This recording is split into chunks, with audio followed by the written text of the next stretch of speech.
Hi, this is Stacy with Lily Bean Crafts by Stacy. Welcome back, and if it's your first time, thanks for stopping by. Today's Neon Halloween tumbler is going to be focusing all about webs.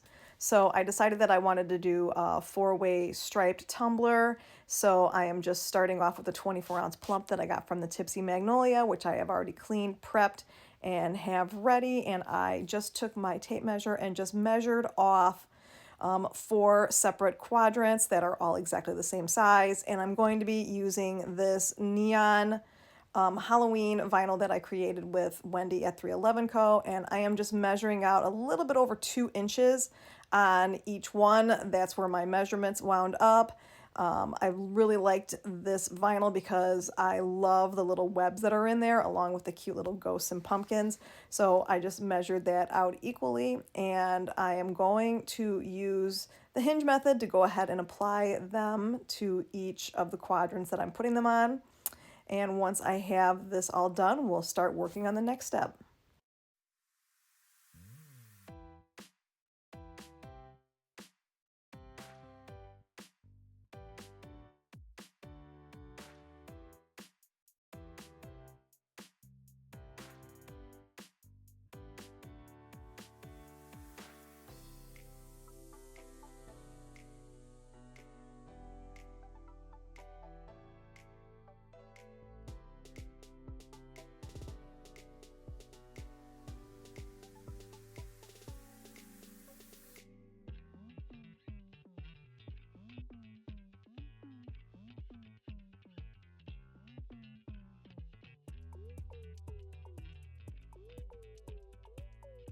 So now that I have all of the vinyl applied the way that I want it to be, I am going to take some painter's tape and cover it up. I'm going to be spray painting the other 2 quadrants black. I'm going to be working with a couple different techniques, one of them being applying a distressed foil on there, and then after that I'm going to be doing a peekaboo with a power wash. And yeah, it's a lot of different things that I'm going to be doing in these other quadrants, but it's just something that I really wanted to see come to life. And so once I have this all done, I'll take it outside and get it spray painted and let it dry. Okay, and I've got it all spray painted. I did go in with a black matte spray paint and I let that dry. And so now I'm going in with my Southern Belle Glitters foil glue. I do have a big container of it, but I did get this little nail polish one from Southern Belle itself at a Tumbler kind of event. I just like to use that. Once I have it all applied, I do let it dry until it gets tacky. And then I'm going to go in with this like Chroma Shift color change foil that I also got from Southern Belle Glitters. I'm going to go ahead and put this on all around, make sure that it's completely applied. I did go with a distressed look, so I made sure that it wasn't completely perfect because I just wanted it to have that different look to it. And once I have it all on there, I'm also going to go ahead and do the exact same thing at the bottom. And then I'm going to remove my painter's tape so that we can start seeing the design come to life. And once this is all done, we're going to go ahead and get the first coat of epoxy on.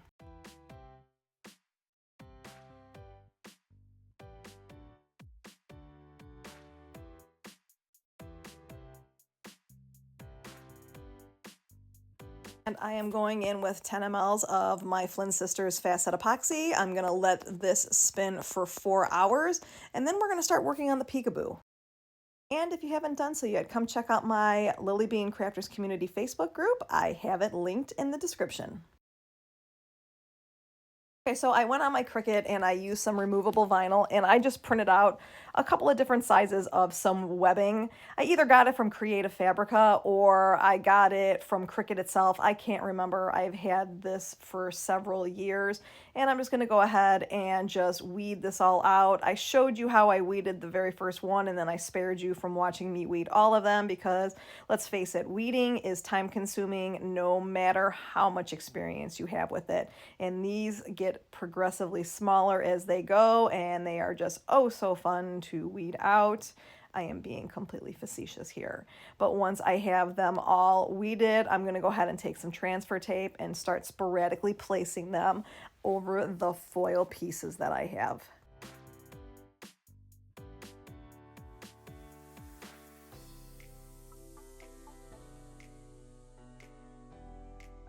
So I just wanted to have a really cool like peekaboo effect with the webbing. So I'm going to place some of them like directly whole in the middle, and then some of them I'm going to cut them in half and kind of place them so they're just kind of offset. I didn't want them to all be perfectly placed on there because that's just not real, and I wanted it to look as cool as possible.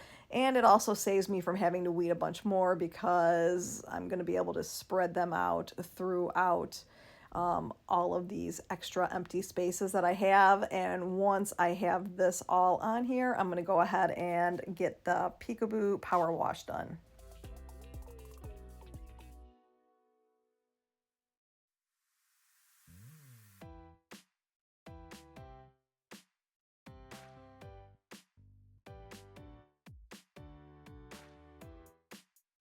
I did not record doing the actual power wash method. I'm going to go ahead and link one of my other tutorials that I did that in if you need to learn how to do that.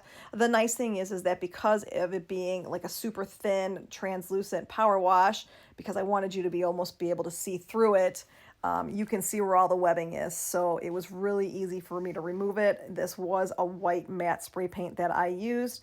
So removing all of the webbing itself was extremely easy and quite satisfying to remove. And once I have this all removed, we're going to go ahead to the next step.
And now that I have everything removed, we're going to go in with another 10 mLs of my fast set epoxy, and I'm going to pop all the bubbles and let this spin for 4 hours, and then we're going to be putting on some more webbing.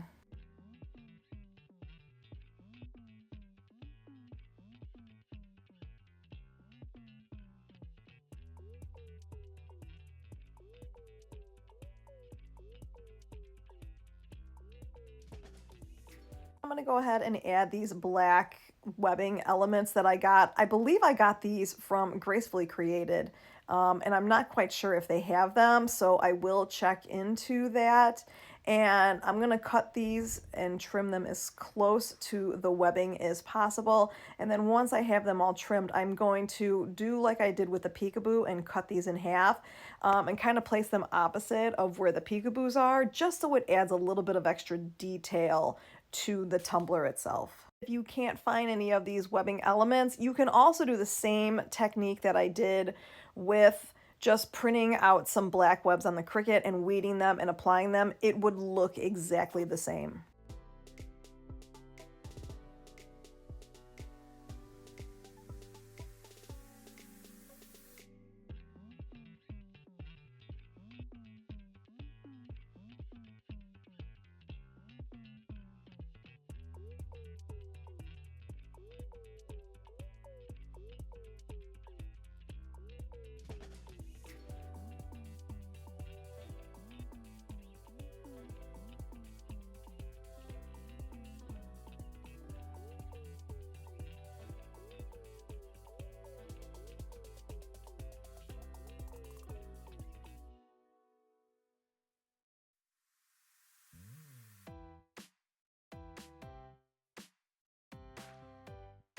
And then I'm going to go in with a couple of stripes with my black textured vinyl that I get from Amazon. It is the Tech Wrap brand.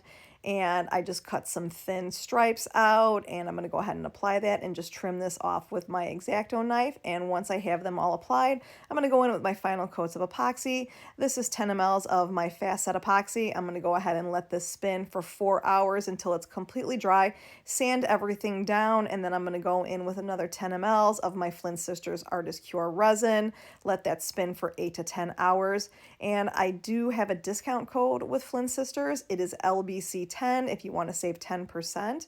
And once this has gone for the 8 to 10 hours, it will be completely done. And here is what the final product looked like. It came out exactly as I was hoping it to. I love the fact that you can see in the webbing, the peekaboo, some holographics, the Powerwash. It goes so great with the neon vinyl that I used, and I love how it looked. And if you like this tutorial, please hit that like and subscribe button. Bye bye.